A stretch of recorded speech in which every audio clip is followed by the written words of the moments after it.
further ado, thank you for coming, everybody. And here we go. Today's agenda. Who will benefit from this webinar, web class? Why should you guys listen to me? What's the promise? Where's the proof? The Climate Master GeoDesigner Software system, if you're ready to implement, and then questions and answers. And if you have questions along the way, hopefully you guys can see the chat function. And in the chat function, you should be able to install your chat. So here we go. So first, who will benefit? So who will benefit are families wanting to reduce their carbon footprint and save money on your heating, cooling, and hot water, and leave a proud legacy for your grandchildren without unnecessary cost or complications. Why listen to me? Great question.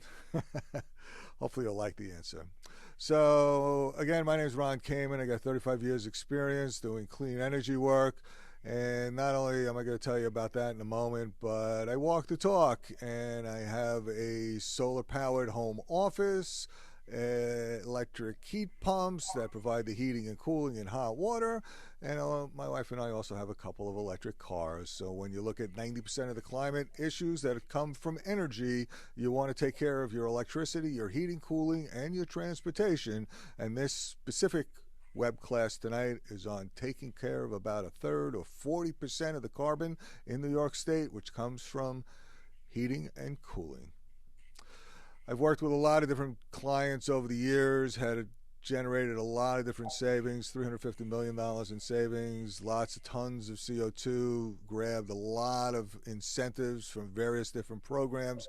And some of the folks on here you might recognize, everyone from government agencies and authorities and municipalities through a host of nonprofits and schools and colleges and associated others, through a lot of for-profit companies as well, some of whom you might recognize, but large and small. And just to give you a couple of testimonials, this is from Tara Sullivan of the New York State Bridge Authority. Ron Kamen's a true energy expert who uses advanced knowledge, experience, and relationships to help clients achieve sustainable energy and cost reduction goals. And they rely on EarthKind to identify clean energy opportunities and options that secure incentives, maximize financial benefits, and a systematic transition to 100% renewable energy, which is their renewable electricity, which is where they're going. Here's another one from a private school. This is kind of funny, I think. Chad Chiafani is incredible. The Quakers are fantastic, and it was a really fun, wonderful experience helping them to get to zero carbon on their electricity bill when they thought it couldn't happen, and they did it with zero cash out with a public-private partnership. Tonight, we're joined by my co-host, Mike Hammond. Mike is an HVAC expert, a heating, ventilation, air conditioning expert. He's been doing this since 1986. He's been involved in all aspects of the business, from working for somebody else to owning his own business, and he specialized in geothermal, and it got to the point where he was so good that in 2008 he became a national trainer for Climate Master. He goes around the country training dealers and promoting geothermal to everybody out there. Mike knows his stuff, and he'll be able to answer basically any question you can put to him. All right, so what's the promise tonight? The promise is that you wake up on a Saturday morning, and while sipping your coffee, you open the Clean Energy app on your device, whether it's your computer or the handheld device or your smartphone, and you feel a smile spread across your face as you see you have virtually eliminated the carbon footprint of your home, and your energy bills are up to 70% less. 100% of your home's heating, cooling, and hot water is from the power of the earth. Your house is healthy and comfortable with no fossil fuels, no carbon monoxide, no explosive hazards, and zero carbon emissions. And your children are happy and proud of you. All right, so where's the proof? So first, let's talk about heat pumps. All of you have a heat pump. Many of you might not know that you have a heat pump, but the simplest, most common form of heat pumps are refrigerators and freezers. And basically what they do is they compress and expand a gas. They take the heat out of the box and they disperse it out in the coils in back of that or under that unit, depending upon how it's situated. So basically, that a refrigerator is a heat pump. The other heat pump that most people have nowadays is an air conditioner. And whether you have an air conditioner that's a room air conditioner or a central air conditioner, an air conditioner is also a heat pump. But an air source heat pump is a two-way air conditioner. In addition to creating air conditioning, it cools in the summer, but it also moves heat in the winter, and it grabs that heat from outside and compresses and expands the gas to then bring heat into your home in the winter. So all heat pumps move heat. They don't create it, but they take heat out of the air, or in the terms of geothermal, they take that heat under the ground. And about 4 or 5 feet under everybody's feet, there's a tremendous amount of energy. It's a constant 50 degrees in this part of the country. That 50 degrees temperature's down there. So in a closed loop system, you send the fluid down, it comes back up, just circulates around. When it goes down, it grabs the heat of the earth, or the coolness of the earth, but basically gets that 50 degrees temperature. And in the summer, it provides you cooling, starting with 50 degrees. But in the winter, it reverses that process and then grabs the heat and heats your home. So that's a ground source heat pump. And of all the forms of heating and cooling, ground source heat pumps are by far the most efficient. In fossil fuels, every fossil fuel is less than 100% efficient. Most is 90-something% with a natural gas furnace, but always less than 100%. Air source heat pumps are 200 to 300% efficient generally, and then ground source heat pumps get 400 to 500% efficiency. And the reason is that every unit of electricity you put in energy, out comes 4 to 5 units of heating and cooling. And now I'm going to pass things over to Mr. Hammond. Mike, you got to unmute yourself, sir. Sorry about that. All right. Thank you, Ron. Thank you. Just to kind of expand on what Ron said there, again, with this slide here, again, the Earth is just essentially a big solar collector. About 47% of the solar energy from the sun is absorbed into the Earth. So like Ron said, we can utilize that by tapping into it with our closed loop system in a few different configurations you'll see coming up here in my next couple slides. And we can pull the heat out of the house in the summertime and reject it into the earth, and then in the wintertime recapture that energy and pull that energy out of the earth and move it into the house. Again, much more efficient than the air source heat pump, where we're trying to pull in and out of the air that is changing much more rapidly than obviously the earth temperature. Here's an example of a horizontal loop, again, different configurations, usually buried about between about 5 and maybe 6, 7 feet deep, depending on, again, the configuration and where we're at in the country. The next slide over there, when it comes up, is showing a vertical loop, again, where we'll go in, and this takes a little less footprint on the surface, where we need to bring in a little bigger pieces of equipment in order to actually drill holes into the earth. And then we'll insert a what's called a U-bend down the hole, which is our closed loop piping system that will go down that borehole. And then we're capturing, again, that energy out of the earth or rejecting the energy out of the home back in through that vertical loop system.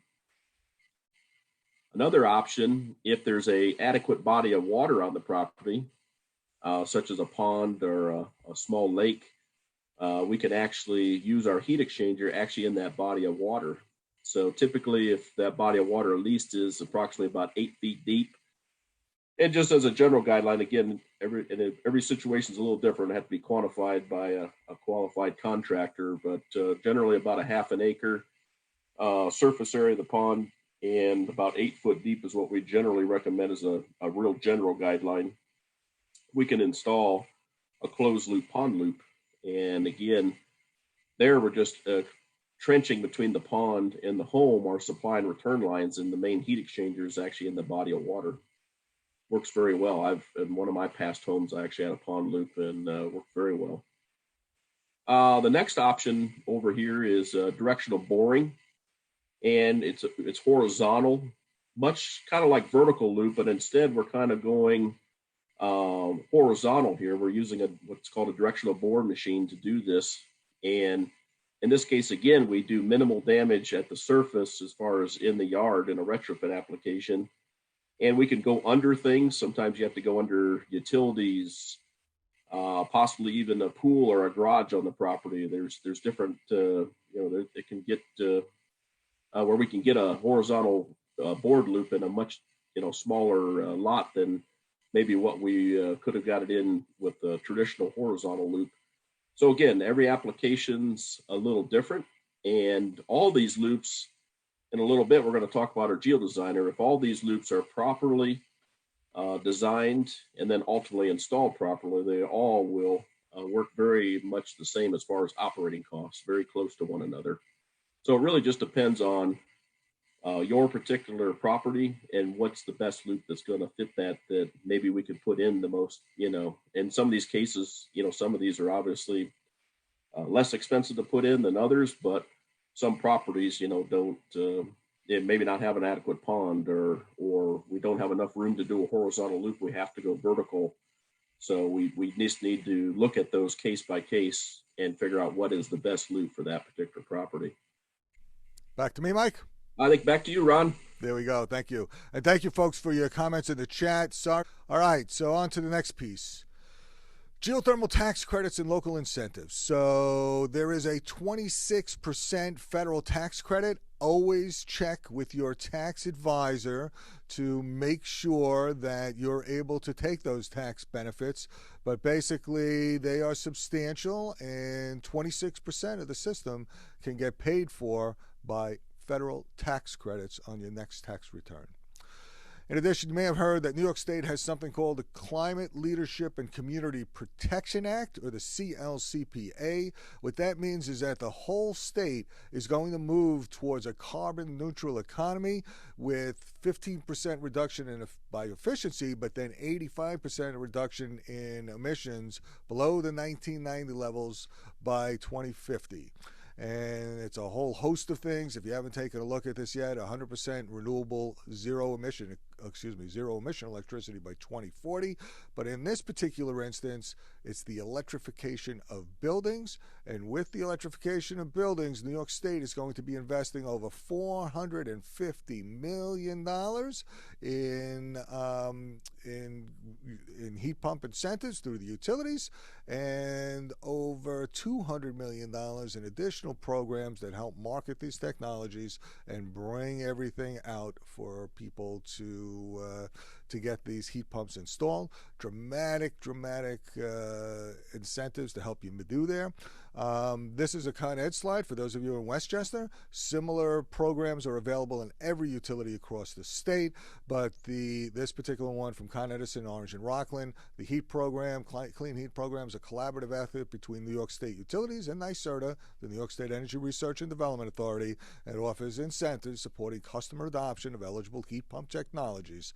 So this program is out there. It's a statewide program. Everyone can access it, except a couple different places, but that's a whole conversation for another day. But if you have a distribution electric utility in New York, most likely you can access this program.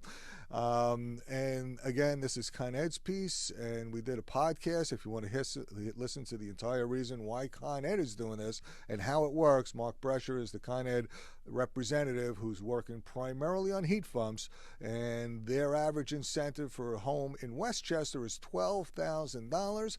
That incentive can go up to as much as $85,000 depending upon the size of your home and the heat pump and some other characterizations there. Con Ed has $227 million of that $650 million that's available in the state for various programs. So clearly they have a hefty incentive and interest in rolling out these technologies and helping you to get a geothermal system. And this is a great multifamily example of what geothermal can do, and in particular when it's matched with solar. So in this, the beach screens 2 properties in the Rockaways. You got solar and geothermal for 127 affordable housing apartments. These apartments have air conditioning that costs them $10 a month, where in other parts of New York City it's as much as $100 a month, and their gas cost is 10% less than natural gas. The interesting thing about geothermal as well is that when you drill down, people have the idea previously that you had to have a big field of geothermal. As Mike said, that's one option. If you got a lot of land, you could put it in a field, or you could put it in a pond, under the water, etc. But this particular project, like many, just drilled straight down, and by drilling straight down, in this particular case, under the footprint of that building, it carries all the heating, cooling, and hot water for that whole building, and you could do the same with any building just under the footprint, geothermal holes under the footprint, up to 25 stories. And they're doing this all over the country, all over the world. Proven technology, really great cost savings, excellent small footprint if you drill in straight down. And it really works for anybody. I mean, whether you've got a small home, a big McMansion, living in the country, living in a rural area, living in a neighborhood, this technology can work for you just as it does for all these folks who have a climate-mastered geothermal system installed in their home. All right, so before you do geothermals, shocking bills. You don't know what your gas and oil bill is going to be. It goes up, it goes down, but a lot of times it just shocks you. Rising energy rates are inevitable. They're coming here all the time. Rates are always going up. The average family consumes about a ton of CO2 a year, or emits about a ton of CO2 a year. So think about that and your impact on the environment. You have virtually no control over the pricing and the cost and everything else. And your kids, if they're like mine, they're scared now about what's happening with the future, what's happening to the earth. Will they have a place to live when they grow up? So a lot of kids are scared and dealing with stuff. But the good part is that after you install geothermal, you shock-proof your bills, which is not bad. You get an up to 70% reduction in heating, hot water, and cooling costs. You're really eliminating all the carbon from your heating and cooling and hot water systems. If you do all 3, you feel like you're doing your part and you're making a contribution and you're doing your piece to help make the world better. And overall, you'll find that your kids and your grandkids are proud of the legacy that you're creating and leaving. And all that without having to figure it all out by yourself, by relying on salespeople for information, being unsure about what you're doing, getting lost in the technicalities, being overwhelmed by the complexities, not realizing how to save money with incentives and financing, leaving money on the table, or choosing the wrong technology and then having to handle the problems yourself. The simplest part, you just choose your path to geothermal and you help save the planet, save money at the same time. All right, a Climate Master GeoDesigner software system which provides a custom analysis specifically for your home that models your house and produces your current energy bill structure so that you know that it's matching what you're consuming and using, but then it lets you test drive and look at different options and shows you exactly where you'll be, or as exact as you can get in this world. So passing it back to Mike. All right, again, thanks, Ron. One of our big unit we're going to be modeling in the GeoDesigner program coming up that Ron's talking about, and again, that's an awesome tool as far as, again, modeling operating costs to show you, the homeowner, but also it's a great design tool for the contractor to make sure they're putting the right amount of loop in the ground. So I'll be talking a little bit about both those things. But first, I want to talk about an exciting product that we're also going to model in this example, and that is what we call our Trilogy 45, which is, again, an inverter-driven geothermal heat pump. And if you look at my picture, you'll see right behind me is my Trilogy unit, actually in my home. I've got one of these units, had it for several years. It's a great machine. Totally load matches the house, again, matched up with our IGATE smart tank. It's one of the most advanced hot water heaters out there. Actually, all my hot water is produced with geothermal, again, off of this unit. It's not just a supplement. All of it's produced, again, with a very high efficiency and green technology of geothermal. With the GeoDesigner, again, it's a great modeling tool. You're going to see that coming up. If you want to click that one more time, Ron, I think we're missing a few bolts. There we go. Again, some of the other advantages here, again, with the Climate Master product, again, proudly made in America. Again, we pride ourselves on that. Over 60 years of technological innovations. We got great support, again, to back up our contractors and then ultimately provide a great product to you, the homeowner. Go ahead and hit the next slide there. Again, with that Trilogy 45 that I was talking about, like the machine right behind me here in my own home, again, it obviously heat and cools the house. It can do all the hot water, again, if properly modeled, and depending, again, what the hot water loads are. It's load matching, which is, again, being a variable technology, it will maintain the temperature, you know, in the home. I mean, not very more than a half a degree. I mean, it is very comfortable. I had a 2-stage geothermal in my home before this, and it's noticeably different with the variable technology. With that, again, it's got the variable speed compressor that I've already talked about. We also have our airflow is variably controlled with an ECM blower motor. And we have variable speed pumping, again, thereby even conserving more energy as far as moving the fluid through that closed loop system that we talked about earlier.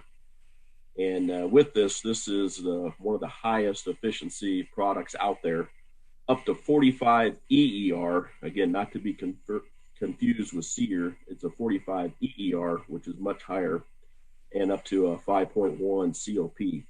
Now, the EER is our cooling efficiency, and then the COP is how we rate it in on our heating efficiency. So that 5.01 is basically 501% efficient.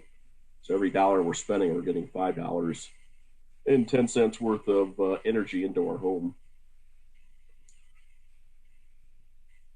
Again, that load matching, again, we talked about with that.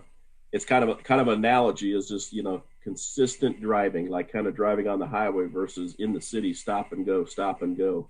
Your traditional systems that are single stage or even 2-stage, there's a lot more stop and go, meaning that, you know, the unit comes on at full capacity, and, you know, obviously the loads in our house are not always at those highest capacities, and thereby it has to shut off after it satisfies that temperature. And so in between, if you look at graphs in your home, you have, you know, basically one degree swings up and down from your set point, you know, from your thermostat traditionally. Whereas this inverter technology, like I said, will hold it as tight, no more than about a half a degree swing at all in operation. So it's, and I can just tell you, living with it myself, it's great technology. Here's just a couple shots of the unit. You can actually, like I said, right behind me, you'll see the real thing here actually installed in my home. Like I said, it's a great product that we offer. It's an all-in-one. As you see there, everything is in that inside box. Again, we don't have anything outside the home other than our loop that's buried in the ground. So there's no, you know, with geothermal, there's no external, you know, heat pump next to your deck or something like that that's going to be making noise and being exposed to the weather. Go ahead to the next slide there, Ron.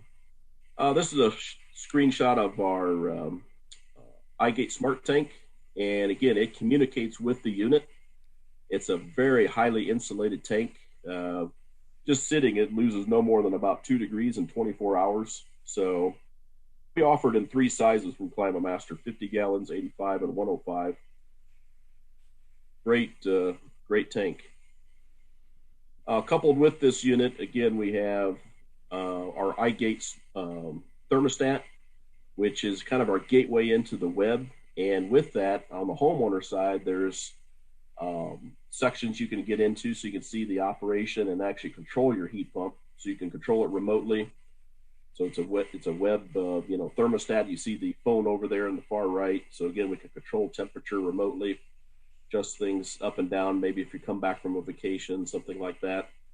But also the contractor can have access. So if there is some service that needs to be done, they can be better prepared before they come out to your home. And again, this technology can be put in all kinds of different homes. It's not, I have to just live out in the country where I got a lot of land. No, we've got a lot of situations like you saw the apartment complex. And I mean, there's a lot of unique ways that we can, put loops in subdivisions and in townhomes and different things. So again, we can get creative, and it's a technology that can work in all kinds of different residential situations as well as commercial. Our GeoDesigner software, like I mentioned before, it's a great tool. Again, where we're gonna analyze what, and again, we use this tool, but it's customized to your particular home. So the contractor would use our software, but before they come to our software, they really need to do a load calculation on your home, so that we know how many BTUs that house is losing or gaining, so that we can properly size a piece of equipment. And that is an important thing that has to go into the software, so that we get good information out. If somebody just kind of wings the load calculation, then there's a good chance we're not going to get good information out of that software. So again, we're going to analyze, we're going to plan, and then we're going to execute here utilizing the GeoDesigner software. So very important. When you get a bid from a contractor, GeoDesigner should be a part of that. And you should see some of the reports that I got coming up. Here's just an example, nice log cabin home here that, again, we're going to do this analysis on. You're going to see coming up here. The next slide. This is some screenshots of the GeoDesigner program. And in the software, the contractor will import the loads coming from that load software, both heating and cooling, and they're going to pick your location. So in New York, we have several cities that can be picked upon that best represents exactly where you're located. That's going to, represent your design conditions. So we put those loads in. Then we also, very important here too, so that you can look at good operating cost, is that we've got to put in the proper values for the cost of electricity. And if we're comparing it to maybe fuel oil that you currently have, or natural gas or propane, we've got to put those numbers in. And the best way to do that is actually take your existing bills and divide it. So take the total dollar you're writing a check for every month and divide by the number of kilowatts that you've actually consumed that month. That's your true cost per kilowatt. If you just get the wholesale rate, that's not going to really give you a good representation of what your true operating costs are, because there's other things that go into what you truly pay. So no different than, wholesale gasoline versus, gasoline at the pump. It's actually, it's what you're actually writing the check for that makes that's the important part of this. So that very, very important step. Now in the GeoDesigner, we can actually model up to 3 different systems. So in this example, we're going to do one of these Trilogy 45s on this particular home. And then this customer already has an existing fuel oil furnace with a 14 SEER air conditioner. And then we're also going to model up against that the option of a variable speed air source heat pump up to a 20 SEER variable speed heat pump. So we're going to be looking at those 3 options here in the couple screenshots that we've got coming up. The first example, again, is our Trilogy 45. And we've picked, again, a vertical loop for this particular application. So the contractor would select working, a lot of times there may be a sub loop contractor involved. They'll work with that contractor to figure out what's the typically what they might do, and then we're going to put that in the software and make sure that's actually going to perform correctly. So the software will actually tell us exactly how much loop needs to go in the ground based on the type of loop we're looking at here. So this vertical loop, we're going to put in some minimum and maximum water temperatures that we want to achieve so we keep a good efficient operation. And what kind of soil this is in. The soils make a difference in how much loop needs to go in the ground. So when somebody just says so many feet per ton, that can be a very dangerous statement, because there, you could have a location where you're in rock and drive 10 miles away and all of a sudden you're in some other type of soil. So it's very important that we analyze your particular project and what you have there, so that again, we get a good performing system. And that's the importance of this GeoDesigner program, so that, again, in some cases, just going by some rule of thumb, that can be very dangerous, and not, in some cases, not have enough loop in the ground. And then we've got situations where people don't see the savings that they should be seeing. So here's an actual the analysis. Once it tells us in this case here, we need a total of 660 feet of bore. A lot of times that will be done in more than just one borehole, obviously, and that'll be determined by the contractor and the loop contractor. Now, when you look here, this is a breakdown of our operating costs for this particular job here. 100% of the heating is going to be done by the geothermal heat pump at an average COP during the heating season of 4.29 COP. So again, that's 429% efficient. Every dollar I'm spending, I'm getting $4.29 worth of energy into my home off of those dollars I'm spending. Cooling operation, the average EER, again, not to be confused with SEER, is 48.8. Total cost $78 there. And all of my hot water, based on the number of occupants I put in the beginning there in the software, which I believe in this case were 4, we're going to do that at a COP of 4.96. We're going to do 100% of that with the heat pump. Again, this unit does full-on hot water, so again, we can get a lot of efficiency out of the system. Here's just comparing it to the existing oil-fired furnace that's in there. It's, again, the true average efficiency there is 70%. It's going to be $2,948 annually there to heat that home with that oil. Again, based on the oil price that this consumer just last filled their tank, which was like $3.29 a gallon. Air conditioning, again, that 14 SEER air conditioner equates out to 11.6 EER. So you can see there our cooling costs went up quite a bit. Our hot water, again, with the oil-fired hot water heater, again, there's our cost, $635. So in a minute, we're going to look at a full report that's going to compare the 3 systems, and you'll better see kind of a comparison here. Here's that report that it could be produced, and you can see then our comparable heating and cooling cost here based on, again, these 3 systems. Our Trilogy system has an, again, average month, when you take the total yearly amount divided by 12, $125 a month, versus our existing fuel oil system with our 14 SEER air conditioner, $351. And then that air source, that variable speed air source heat pump, again, because we're not utilizing that earth technology there, is $299. So again, significant savings, again, with our Trilogy 45. Thank you, Mike. Thank you, Ron.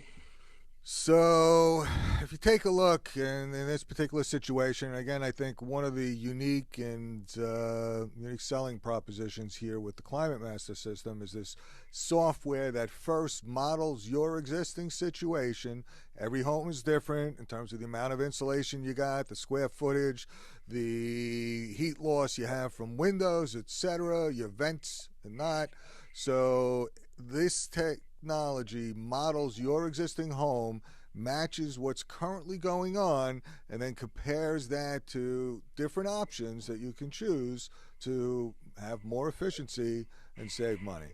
So in this particular case, if you take a look at the oil furnace, the monthly cost was $351. With an air source heat pump, it's $269 a month, and with the Climate Master Trilogy, it's $125 a month. When you take a look at the yearly operating costs, that's $1,500 for the Climate Master, $3,200 for the air source heat pump, and $4,000 if you were heating with oil to begin with, was about what you were paying for heat, hot water, and air conditioning.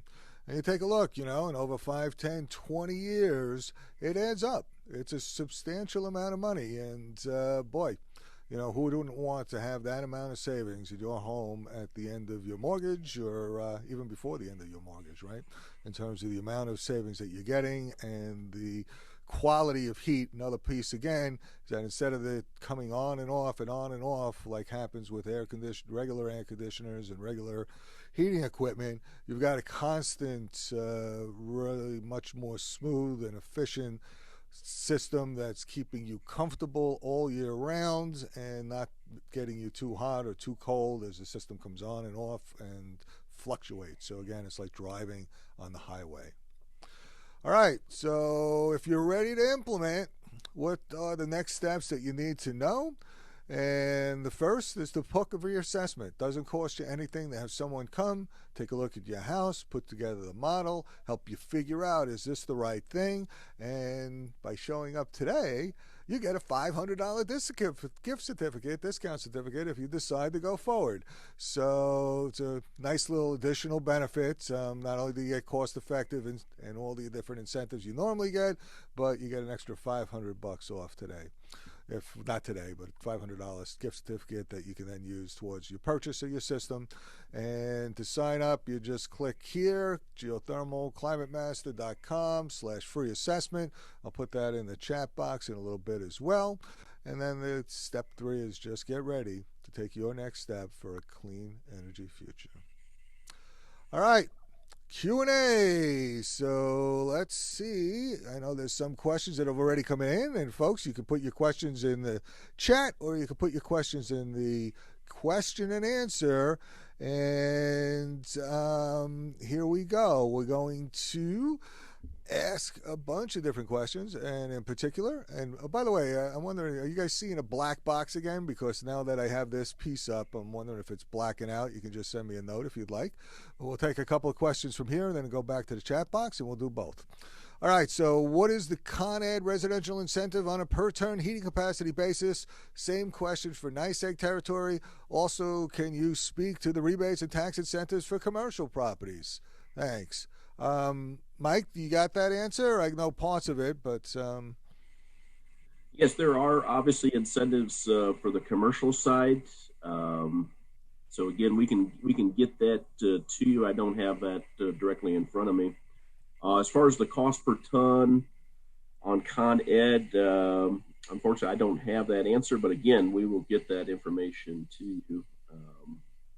I don't know if Joe is on, if he would better answer that than I can. Joe Parsons. Yeah, so for Con Ed, it's, I believe, $28.50 per 10,000 BTUs. So, and you know, folks, when you're asking that question, what you really need to do is model it for your particular situation and get all the direct incentives, because who knows what 10,000 BTUs are, right? So, so that's one of the things to think about and to make happen is to get a customized proposal for you that actually lays out all the different incentives, etc. I can tell you this, Con Ed has the highest incentives in the state right now, and NYSEG, the question about NYSEG is it's a lot less. On the commercial basis, the commercial incentive of Con Ed is $150 per MMBTU of savings. So, hey, you know, it's, you know what that means and how it works for you. Again, get a customized incentive, etc. Central Hudson has similar incentives. They're similar to NYSEG in cost, but substantially less than Con Ed, but still significant. And again, get a customized analysis that'll go through the tax incentives, the direct incentives specifically for your utility, and then we'll do a cost-benefit analysis and show you how much you'll save compared to what you currently have or what you're thinking about having. All right. Oops, that came back. There we go. All righty. Why doesn't the soil temperature change around the exchange pipe and the efficiency drop? Michael. Question. Actually, yeah, what happens in the closed loop system, yes, as we extract heat out of it, the temperature will drop around the pipe. But what also happens as we get some rest and recovery, the earth will recover back around that soil. So again, as we go through the whole season, yes, the entering water temperature from the closed loop system will drop, but we still have great efficiencies out of that. One thing, depending on the loop type, in, for instance, a horizontal loop, the top 20 foot of the earth, there is surface swing. So the deeper temperature that we refer to there is some swing as you go deeper, it gets less and less. Once you get below that 20-foot mark, it's consistent. So in a vertical loop, but again, as we extract that heat, it is going to drop the temperature of the loop. But again, we still get great efficiencies out of it. And then as the unit cycles, Mother Earth, recovers around that loop. So hopefully that answered your question a little bit. Cool. Here's another question. Can a water well be used as a heat source? Great question. The answer is yes, but it needs to be quantified. And when we talk about a water well, typically that would be what we refer to as an open loop system. We didn't really get into that in this thing here. And there are some stipulations in different areas whether or not open loop can be done or not, where we basically run well water through the heat pump and then discharge it back into a discharge well. So possibly another discharge well would have to be drilled in that scenario. But the other big thing that needs to be checked out from a good qualified contractor would be, with an open loop system, we need to have quantity of water from that well. And generally, if that well is also supplying your water for your home, we need to make sure it can supply amount of water also for the heat pump, but also water quality. Just because it's technically drinking water, a lot of gallons of water are going to run through that heat pump, and we got to make sure it's not going to do damage to the heat exchanger or create excessive amount of maintenance, where the heat exchanger has to be cleaned very, very often. So all those things would have to be looked at if that could even be a possibility. So again, it's going to be a kind of a case by case, but the answer is yes, but it needs to be quantified.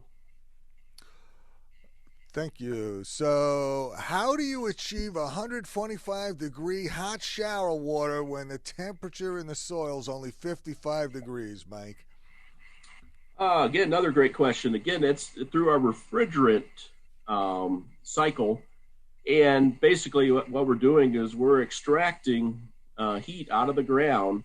And even with, 30-degree water, it's still, we can get a lot of heat out of that water, and we extract just a few degrees out of that water, and then we can compress it through the refrigerant cycle, like you saw earlier in an analogy, our refrigerator. So we're using a refrigerant cycle, and we're compressing that refrigerant. Well, when we compress that refrigerant, it becomes a very high discharge hot gas. We pass that through the heat exchanger and then put that into potable water. In the case of like the Trilogy unit we were talking about, it goes directly into a hot water heat exchanger that then again we put right into the hot water tank. So again, that's through the refrigerant cycles how we're able to get those kind of temperatures. Great. Do you still need a backup heating system in case of extremely cold weather? Again, the GeoDesigner analysis will tell you, you saw that example there where the Trilogy machine, in that one case that we had there was no backup needed. Now, and again, in a cold climate, I would still put in these units, typically we have backup electric heat coils that I would put in there, just if nothing else for emergency cases, in case something was to happen and you had to go into emergency heat, so that again you have backup heat source. But in most cases, we won't use a lot of auxiliary heat with a geothermal heat pump, because again we're utilizing the earth, whereas on an air source heat pump, as you get into these colder temperatures, the capacities drop considerably. Whereas in a geothermal heat pump, we don't drop near as much, because again our water temperature doesn't drop as far as what the air temperature does, but also we can move heat out of a water a whole lot easier than we can move heat out of an air. No different. That quick analogy would be, if I stick my hand in 32-degree water, I'm not going to leave it in there very long. I have my hand out in 32-degree air. It's cold, but you're not. You don't need to run for the glove real quick. You know what I'm saying? So that water, transfers those BTUs very quickly. So again, that's one of the other advantages of geothermal technology. Right. So what do you do with your old furnace then, Mike? Well, the old furnace can be, in a lot of cases, taken out, and say a packaged geothermal heat pump go in, And it's like in the case of like a Trilogy 45 machine.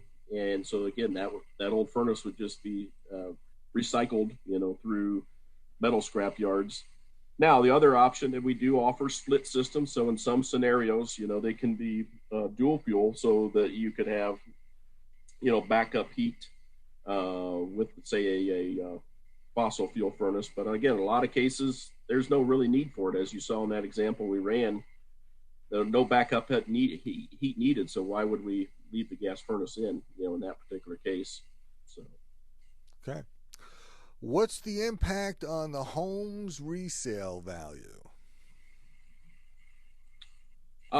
Generally, again, it goes up. It's been my experience over the years, and dealing with customers for years and years on geothermal, and myself as a contractor in the past, talking to folks, and even myself, I'm a consumer, if you will, of geothermal products, and I'm heavily involved in geothermal, so I walk the talk. I got it in my own home, and it increases the value. So as you talk to realtors, typically if there's geothermal in the home, I mean that's an incentive. That loop on the ground is, it's a power plant. We're moving energy to and from that earth. It's and again, that loop in the ground is going to be there for a long period of time. I mean, it's the life cycle that they've had on that pipe and things like that. It's many units are going to get changed out, and still we better utilize that same ground loop again, as long as it's properly installed for that home. Yeah, so depending upon the homeowner, most homeowners are smart enough to calculate that, gosh, I get this home over here, it's costing me $4,000 a year for my oil and my hot water and my air conditioning, and then I got this other home over here, and it's costing me $1,500 for all of that. Jeepers, I can save over $2,000, maybe $3,000 a year, and over 30 years, gosh, I got a lot of money I'm going to be saving. So of course, I'd be willing to pay a bit more for a home that has less energy costs compared to other ones. Not to mention the comfort benefits. So, great. Just the green technology, like I said, the carbon footprint, and just doing a better thing for the environment. Yeah, another reason people are willing to pay for green, but they're even willing to pay more when it's saving money, saving green at the same time. So go clean, save green. All right. How does tree shade influence things, Mike? That's a great question. As far as tree shade on the home is a great thing as far as in the summertime for our cooling loads. But as far as the loop, I assume that question was geared more towards the loop. That has no effect. We have no problem whether we're in a shaded area. A lot of commercial applications we're under parking lots with loops. In some cases, we're under buildings. You mentioned that apartment building, the loops are under it. I know of a lot of projects where vertical loops are underneath the building. So as far as influencing Mother Earth, temperature there, being in a shaded area, wooded lot or something like that is not going to impact the efficiency or the benefit of, being able to pull that energy to and from the earth. Okay. So somebody said that they got a call from someone who said that everything they need for their house to use their equipment can be done by them doing it over the internet. They don't even have to come and do any sort of assessment. You talk about that. How's that possible? Well, I would be very nervous about that. You might get a pretty wild ballpark, if you will. But this is a big investment, and again, we want it done right. And so the best thing, again, every house is different. I mean, we can get on Google Maps and things like that and do kind of a analysis. There's load programs out there that can give you a ballpark, but again, they're taking assumptions. So they're taking assumptions based on the age of the home, what the R values of the insulation are, things like that. Whereas when a qualified contractor comes out and really does a manual J load calculation, like I've done for years on homes, I'm peeking my head up in the attic. I'm looking at the insulation. I'm looking at, the walls, are they 2x4 walls, 2x6 walls, all these kinds of things. Maybe the windows got replaced. That can make a big difference. So all those things go in there. Or, again, if you're just doing it online and not really seeing the whole thing, you might find out that they have, pretty bad windows that have a lot of leakage. So the heat load is much higher than what you would anticipate. And so it becomes a very a dicey thing if you base it all on that and don't quantify it by going out to the home and doing a true analysis and then run it through our GeoDesigner program. Very critical after we do that load calc. So again, by just doing it, without ever visiting the sites. Personally, myself as a dealer in the past, I would never do that. It would just be, it could be a very, you end up with a lot of unhappy customers. So I would not recommend doing it that way at all. Okay. So why do you use a refrigerant? Is it similar to Freon, and are there any risks if it escapes? Good question. No, we're utilizing now, HFC refrigerants, which the whole United States is. We are moving towards some other refrigerants down the line, but right now we're using R410A. So there does not have a ozone depleting factor like R22. There is a slight global warming impact with a lot, leakage of it. But again, a lot of times in our packaged geothermal heat pumps, these are sealed from the factory. We don't have lines that have to run between an indoor and an outdoor unit like conventional air conditioning or air source heat pumps that rely on field, brazing and things like that. So with our factory controlled system, it's more like a refrigerator that you purchase. Again, with HFC refrigerants that are in those, it's a sealed, they don't hold as much refrigerant. So again, that's also a benefit with a packaged geothermal heat pump. But again, down the road, the whole industry will be moving to some other refrigerants that'll be less global warming impacts. But again, right now, the whole industry here in the United States is using R410A. We have been for several years now. Again, very safe refrigerant. It's not going to cause anybody to get sick or anything like that if it was to leak out into the home, or if there was some kind of a situation like that. Great. So how about the drilling in the yards and causing the mess? How big a mess, and how does that get cleared up? Well, that's a good question. Again, that really goes to getting a good contractor and a loop contractor. Now, obviously, there is going to be a mess of some extent in the yard, but again, it can be controlled. A lot of times they'll put up silk fencing. They might have what they call a vac truck on site that actually will suck. As they're drilling the hole, they'll suck the cuttings up. So again, we're not making as much of a mess in the yard.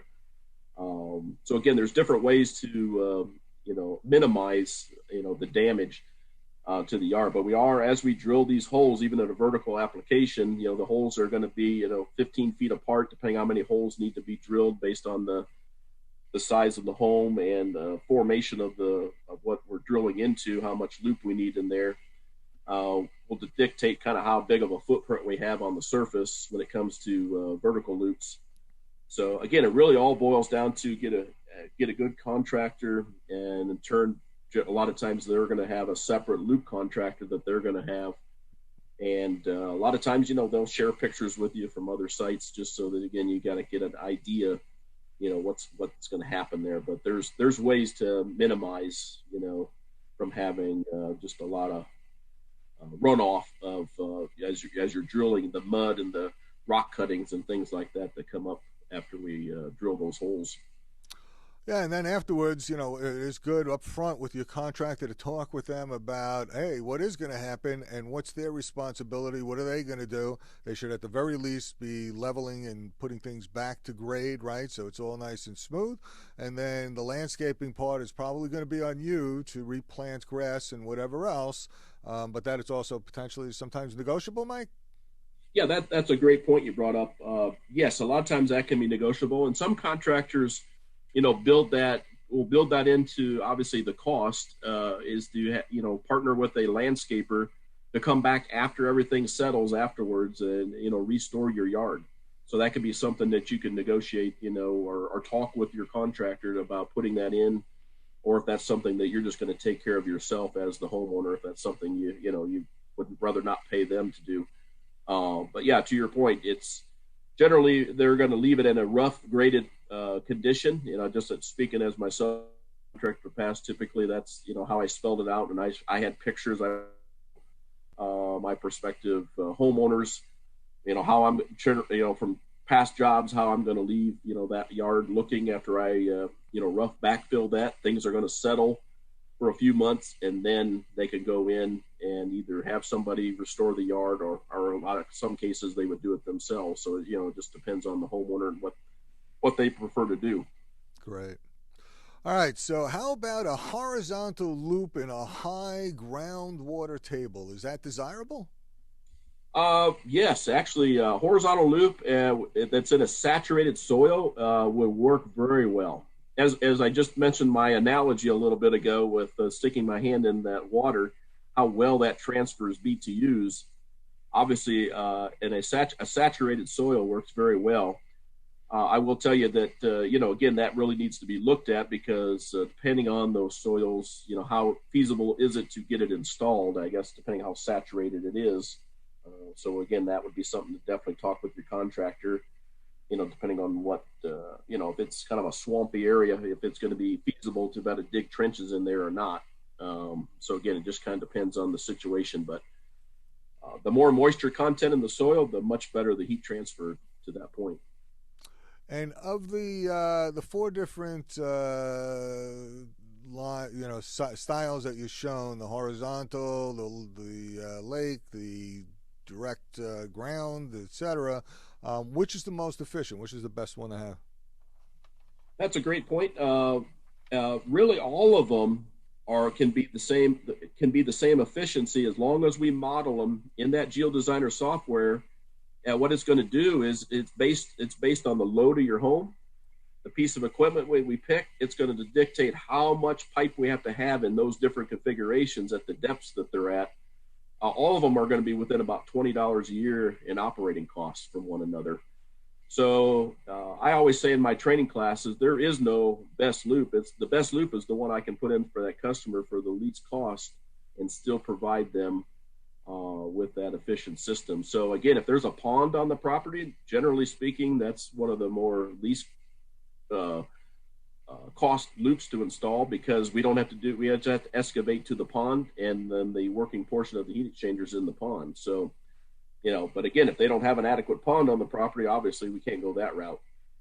Vertical loops, in at least most markets, are one of the more expensive loops to put in, just because it's very expensive equipment that it takes to drill those holes in the earth, versus horizontal loops. So if we got a lot of room and I can dig horizontal trenches, and I'm not getting into a lot of rocks and other things that can impact the pipe, then that can be a more economical loop. So again, to answer that question, there really is no one best loop. The best loop is the one that fits your property, that I can put in for the least cost, and it's still going to give you that ultimate efficiency. But the key is, model in a GeoDesigner so that we get the right amount of loop in the ground, not just some rule of thumb. Great. So with geothermal systems, is it still good to use a setback thermostat and keep a cooler temperature at night, or vice versa during the summer? I mean, what's the story there? Again, great question. And then obviously there's a lot of difference of opinions on that topic. So I will tell you, with all my years of experience, and quite a few others agree with me, I believe, in the industry, when with the ground source heat pumps, or heat pumps in generally, best thing is find a temperature you like and leave it there. You're going to see your best savings doing that. If you do a lot of setback, at least of any significant amount, say you set it back, 10 degrees at night or something like that, you're not going to see savings. You're actually going to, because now we got to catch up. So in the morning, when all of a sudden that thermostat has to catch up, we're really going to be taxing the loop and taxing everything else. These units do a great job once you get the temperature you like to maintain it at a very high efficiency, and you're going to see your best savings there. The other thing with that, with for instance, our Trilogy 45, again, we make hot water. Well, if we do a lot of rapid swings in temperature, we could get into scenarios where it's very hard to produce our hot water, and because there's such a high demand on either heating or cooling, because we're trying to come out of a large setback. And thereby then you're not going to see that hot water savings, because you're going to be running the backup electric elements that are in the tank. So, setback, whereas a lot of folks out there will say that, that you can get a lot of savings there. Not so much, again, with heat pumps. I think you're better off finding a temperature you like, leave it there. You're going to see the most savings. I can tell you from dealing, again, with a lot of customers over the years from my own business in the past. I've had some in the past, hey, I'm sending back, I'm getting higher bills. I finally convince them, just find a temperature you like and leave it there. Usually they'll get a call back, or when I get back with them, yes, that I'm, now my bills are more where they should be. So again, there's definitely, with these systems, I think you're much better off. Find the comfortable temperature you like and leave it there. So on vacation for a long period of time, there might be an advantage to set it back and then turn it back up. But on a daily basis, no. Right. But if somebody wanted to do it at night, so because they like it a little cooler at night when they sleep or something, they go down a couple degrees, it's not going to have a big impact, right? No, a couple degrees. And again, that's the advantage. Also, you can add, again, work with the contractor. A lot of cases, possibly can add duct zoning, again, with our equipment, to where you could have your master bedroom or your bedrooms on a separate zone, so that at night you could turn those down a couple of degrees, where a lot of folks do like to sleep in a little cooler environment. So that's something that can be looked at and addressed, again, with your qualified contractor. Cool. All right. Boy, got a bunch more questions here, so let's look at this one real quick. So I have an open loop single standing column well and a Climate Master Tranquility unit. Well, it may be too soon to replace it. I'm curious to know if the Trilogy 45 will work with an open loop system, or would I need to install a closed loop? He likes the sound. They like the sound of the variable speed operation versus the stage 1, stage 2 setup that they have now. Great question, and glad to hear another fellow Climate Master user out there. As far as the standing column, though, right now the Trilogy 45 is only designed to work with closed loop systems, so it would not be able to be directly applied to that open loop standing column. It would have to go to a closed loop system. So again, you would have to have a contractor involved to see what it would take to go in, possibly might use that one standing column hole that's already drilled and put a vertical loop in, possibly. And then, drill possibly additional holes, depends on the depth and things like that. But we cannot run well water directly through the Trilogy 45 machine, and it's a closed loop system. So again, I would definitely get a good contractor involved to take a look at that and analyze it, and to see what it would take to, on your particular project, to bring that into a closed loop. So okay, reach out to us if you need any help with that, whoever that. Yeah, get somebody to take a look at it, right? Again, free estimates, right? All right, so can I use my existing heating vents to force hot air, or would they need to be replaced? Great question. In most cases, you can utilize the existing ductwork, again, if it was properly done to begin with. But again, that to that point earlier about just looking at something on the internet and then giving a price, that's another important thing that goes into having a qualified contractor come out and look at your home, is to evaluate your ductwork to make sure, again, we're getting the delivery of the air to the rooms properly. So in most cases, yes, the answer to that question is the existing ductwork in most cases, if done properly to begin with, for conventional forced air systems, will work very well also with geothermal. But if something wasn't done right to begin with, you got rooms that don't heat or cool properly, and things like that, then that maybe some of those things need to be addressed, and maybe that can be, some ductwork can be updated, if you have those problems in your home. Yeah. All right, here we go. Some tough ones. What is the range of cost to install in a 1,700 square foot home, high to low? That is I hate to say, a very wild card, in my opinion, as a contractor, and obviously as working as a manufacturer. I hate to really give ranges, because I could say anywhere from $5,000 to the sky's the limit. So it really just depends, because we don't know if you need to go vertical, what kind of drilling conditions you have. We don't know if there's maybe some ductwork that has to be redone. So that's the importance of really getting a qualified contractor out there to give you a good firm bid, not just, a wild range. A lot of times, most good contractors, they'll come out. There's no cost associated, at least with giving you an initial bid. And but again, that's something between you and the contractor. But that's really the best way. I really hate to give ranges because they can be really wild, and then a lot of times that'll scare somebody off. Because if I, as a contractor, if somebody just wants a wild number, we all, no different if somebody, wants to know how much this costs. You're generally speaking, you're always going to kind of aim high. And if you're aiming high, then, it might be way over than what it would be normally. So at least how I would answer that. I want to give you a bid. I want to go out and look at it and give you a firm bid, not just a wild range. So. Yep. So again, get a good customized analysis for your home. So it depends upon how much insulation you have, how type of ductwork you have, what type of places you have to drill the wells, what type of soil you have for the wells, and a bunch of different factors that are going to really give extremes. But I think one of the safe things to say is that when you go to a geothermal system, number one, there are these substantial utility incentives, which in Central Hudson territory is probably $8,000 or so. Kind of the average is $12,000 or so. It goes up depending upon the size of your system and et cetera.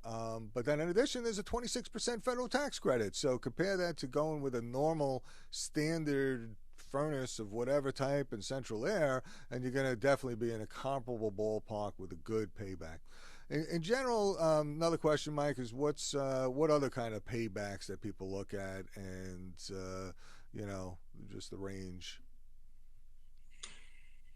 Is the question what's the typical payback on system? Yes, sir. Yeah, as you can see, like in this example that we ran here, there's a significant savings, on a monthly basis there. What we go from 150 to, I think it was 399 without that right in front of me. So again, there's significant payback there. I can tell you, I've had many customers in my past. I reside out of northern Indiana, not that much different climate than New York there. And had many customers that had geothermal systems paid back in 5 years or less. And again, especially with the incentives as we just talked about. So again, it's a case by case. So I don't want to say every case is going to be that way. But on generally speaking, there's, especially when you're going up against fuel oil, propane, things like that. There's a lot of monthly savings right there. And again, I think we're going to see those fuel costs, continue to rise. And so thereby the savings are going to be even greater. Yeah, so part of it depends upon your time frame of how you're looking at things. And it's a really good point, Mike, is that over the next 30 years, New York State is going to reduce the amount of fossil fuels, and there's going to be increased penalties if you continue to use fossil fuels. So on the one hand, it's a cost-benefit piece now. It's also a penalty piece later. Sooner or later, we're going to have to get rid of the fossil fuels across the board.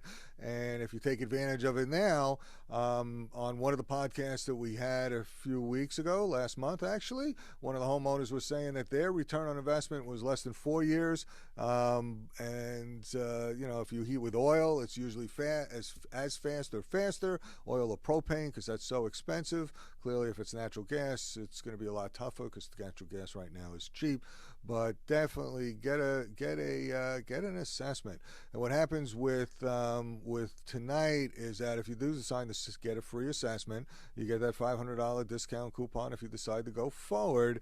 And then Climate Master will have two installers come and give you two competing bids and see which contractor you like.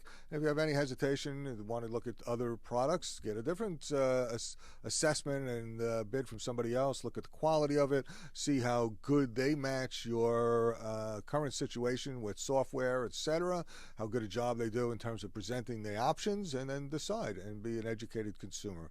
So that's always a good thing. I can just put one more thing in there for, again, as to the homeowners that are on here is, whoever you're getting bids from, make sure they're doing a load calculation, and make sure, again, when they're modeling GeoDesign or geothermal, make sure they're, Climate Master, obviously geothermal, the GeoDesigner, Obviously we want to obviously go Climate Master, but even if other brands, I mean, they have similar programs. Make sure they're doing that so that again, you're not somebody doesn't just come in at a really low price and but they're not putting in the right unit. They're putting too small of a unit in, not enough loop, things like that. You're going to have, it may sound good up front, the cost, but then it's not, going to adequately give you the savings that you should be getting. So make sure whoever you're getting this information from, they're giving you the right tools, the right information in your bid. Great. Question got to ask, if they have some baseboard heating in addition to the heating vents, what happens with that baseboard? What happens in those areas? So That's a good question. Obviously, I assume they're referring to hot water baseboard. Yep, hot water baseboard. Sorry. Yep. Hot water baseboard. We do have water to water geothermal products. And again, generally speaking, water to water geothermal products don't get to the high temperatures that are needed for hot water baseboard, but we can do radiant floor. One thing that we can also do is we can do a water to water and then with the geothermal and basically heat the water, say to roughly, let's say 120 degrees. And then from there, use a boiler just to top it off to get that additional little bit that needs to go to, like, say 140 for the hot water baseboard. So again, getting a good contractor in there can look at those needs and see if the baseboard is still desired to keep versus going in and putting in ductwork and things like that. Or like I say, possibly could go to radiant floor type scenario where we can run much lower water temperatures through and still deliver the BTUs. So there are some other baseboards out there too that will run with a little lower temperatures. So possibly can replace those baseboards with those that can achieve the radiant baseboard at a lower delivering water temperature. So great question. So again, we'll need to look at that specifics there of that job. Cool. All right. Somebody has hot and cold spots in their house. Will this system take care of those? Great question, and the answer is there's a good likelihood because the geothermal heat pumps that generally run longer and circulate the air. A lot of times they might, but again, we really need to have that contractor look at it and see, is it a duct delivery situation? We don't have enough duct in that room based on the load of the room. There also might be some scenarios there with, maybe we thought a portion of the ceiling was insulated and it's not. I've run into those scenarios where, again, proper looking at some of those things, crawling around the attic, things like that, seeing that something's missing that was supposed to be there. And a lot of those scenarios, those cold rooms, sometimes that's what it is, or there's a lot of air infiltration that can be sealed up so that we can make that room, more comfortable. So, that goes, I could just tell myself as a contractor in the past, you had to look at a lot of these. You had to kind of be a detective when you'd go out to a new homeowner's home, and you were going to put geothermal in or whatever you're putting in. You really need to look that home over and because again, if I always ask the question, do you have any hot spots or cold spots? That's just what this guy asked here. Very important, so that again we can try to address those or find out we can address them. So that again, the best thing is to ask those questions so that again you don't have any doubts of what that system's going to do. So all right, another couple questions here. So thank you so much, Mike, for sticking in and hanging out on this. This is great. Yeah. So if somebody has an existing geothermal system and they want to get a new one or upgrade, what can they still get the tax credits and such, or what happens there? Yes, yeah, you still can get the tax credits, the federal tax credit for sure. You can still get that. Again, it's just obviously going to be on what the replacement cost of whatever that system is. So yes, you can still get that federal tax credit. I'm not as familiar with some of those local incentives there, but you might better answer that one, Ron, as far as some of the other benefits from some of the local incentives there. They can still utilize those on a retrofit.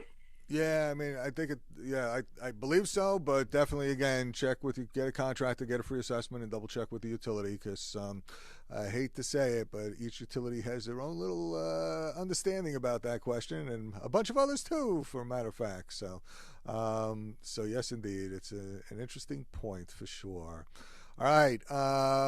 So to get a customized analysis for your house, there was a piece. I'm going to share again the screen so you guys will have it. Give me 2 seconds. Where did that go? My information panel disappeared. There we go. I'll put that back up again. All right, another couple questions. What restrictions, if any, are there to installing a ground loop or boreholes on a property within a FEMA flood zone? That's a great question. I honestly don't know for sure on that one. We'd have to probably get a hold, and that whoever that is, I would recommend again get a hold of a good contractor, and then in turn talk to the driller who would be doing, typically the vertical loop install. Drillers are going to have a much better knowledge of, of some of these situations like that if they're uh, able to do that or not. So that's a good question. I honestly don't have the full answer for, other than research it first, obviously. Okay. How do they find a great contractor, Mike? Well, that's a good question. Obviously, on our website, or we can through we sell our products directly through distribution through our distributors. We can help find contractors. So again, if you go out to our website, climbmaster.com, again you can get a hold of listed contractors that we have on our website. So that'd be a great way to start with that. And then if you sign up, folks, hopefully you can see the screen with the URL here to get a free assessment. It's geothermal.climatemaster.com/free assessment, free-assessment. Sorry about that. But if you do that, they'll allocate 2 contractors to come and talk with you and give you the assessment and take a look and see if they're good, and if you like them, great. Always get references. Make sure you double check everything that happens, and see if you like them. And if not, the other way is to ask around. But for anybody that gives you an assessment, that gives you some piece, get their references and then check with them. Question comes up: do I do these analysis? No, I don't do them. Sorry, I'm not that. That's not my forte. So not my area of expertise. My piece is just to get the message out there and let folks know, and let you take your choice of opportunities. Let's see. I don't think you can. I know the answer to this, but let me just double check it. The typical length of a horizontal buried line for 3,000 square foot home in the Hudson Valley, Mike. Again, It's going to depend on a whole bunch of factors, right? It's got a lot of factors. It really needs to starts with the load calc of the house. Run a GeoDesigner will tell you how many feet of horizontal loop in different configurations. Yeah. It depends too how many pipes we pack into that trench and all those things. So. Yeah. All right, and similarly, the cost range per foot for drilling and installing the loop in bedrock. Again, I would definitely get with that contractor with that with the vertical loop installer to find out, because again, it varies. There's guys that are used to drilling in those kind of rock conditions, have the equipment. There's different drill rigs out there for different types of formations, or work better in different formations. And a good driller, if they're working in that area, they're going to be better set up for it. Somebody else that may try to work in that market, they could be hammering all day and just not getting very far. So obviously their costs are going to go up. So again, partnering with a good dealer, ultimately a good driller, to get that cost. So I really don't have a dollar per foot kind of number because it varies so much. Yep. Okie dokie. With the radiant floor heat, does the system automatically valve it off when it's in the cooling mode? Yeah. The system, when is set up like a water to water geothermal system that I referred to earlier that does radiant floor, Yes, it will shut off the radiant floor during the cooling mode. And these water-to-water units also do chilled water. A lot of times we send the chilled water then to a fan coil that then has ductwork in it in order to cool the home. So again, depending on the how it's all set up, we can do again radiant floor heating, which is very very comfortable heating, and then do chilled water cooling off of the same geothermal unit. Cool. Let's see. So, how long does it take to install these things, Mike? Again, it will. I hate to always put it at it. It will vary job by job, but if it's a retrofit, generally the loop is again depending on what it takes to put that loop in. That may take that's going to be one portion of it, and then the actual say you're doing a retrofit, taking out an existing unit, putting another unit in. Typically, putting the actual unit in is done in a day or two. If it's a retrofit, in most cases, but again, every case is a little different. So I don't want to just say that's a hard fast thing. And again, the loop, again, depending on the size of the loop and what they're up against, that might be 2 or 3 days, to get that loop in, depending upon again what those conditions are. So generally speaking, it's approximately a week, but don't hold me to that. That it's going to vary again a little bit case by case, and that's where again talk to that contractor, and they can give you a better idea exactly for your particular situation what that's going to entail. Because again, if we got to do a lot of ductwork renovations and things like that, obviously that's going to add to that time. And if there's any weather things and things like that, obviously they can add to that time as well. Yeah. I speak as in my area here in Indiana, when in the past when I did retrofits, a lot of times there was a day or two for the loop, and then a day or two, to replace the unit. So, and it was done in stages. You got the loop in first, and then you went back and changed the unit out, pulled out their existing system, so they didn't lose any comfort for any length of time. Great. All right. What about code and inspection challenges? How does that work? And does it vary by town or? Oh yes, there can be some variations by towns and cities, but generally speaking, it's going to be much the same as far as any conventional heating and air conditioning system, as far as any codes. The only other thing that plays a little bit into effect is the loop. So it just depends on that municipality. What they might sometimes they want to see. The piping and things like that as part of the inspection. So it's just going to depend.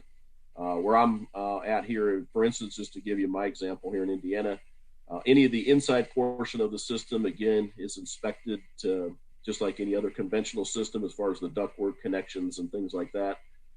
But the loop itself, there's no inspection on that part of it, from any of the municipal, city inspectors.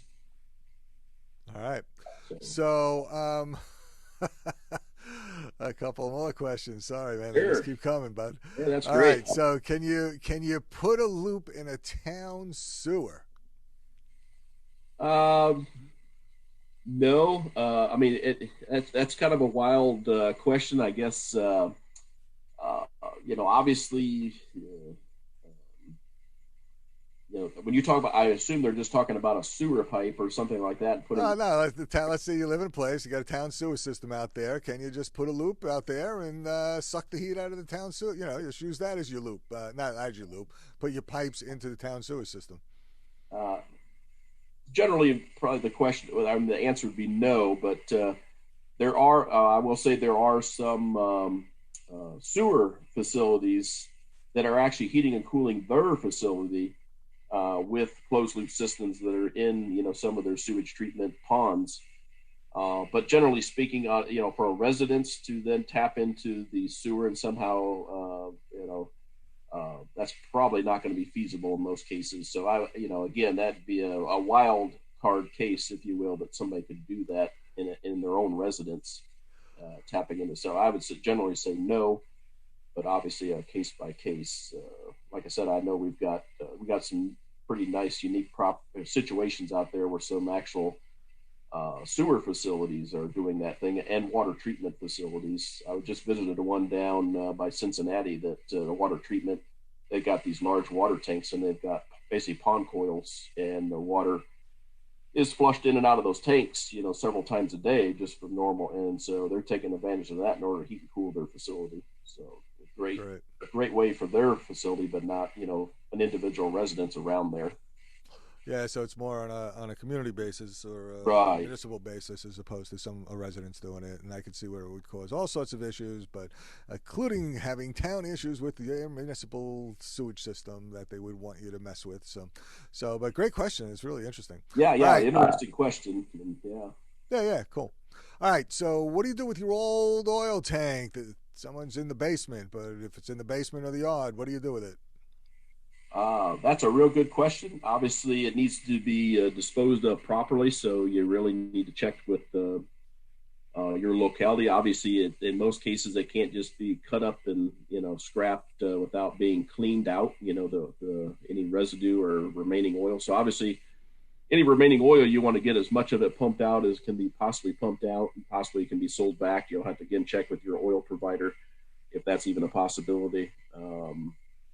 But again, you'll probably again need to probably talk to your contractor in that area that find out the best way that they in your particular area how we can safely get rid of that tank.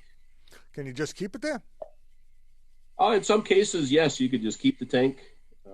So again, it's not necessarily something that has to be disposed of right away, but obviously at some point in the life of the home, it probably will need to be addressed. In case rusting out, things like that.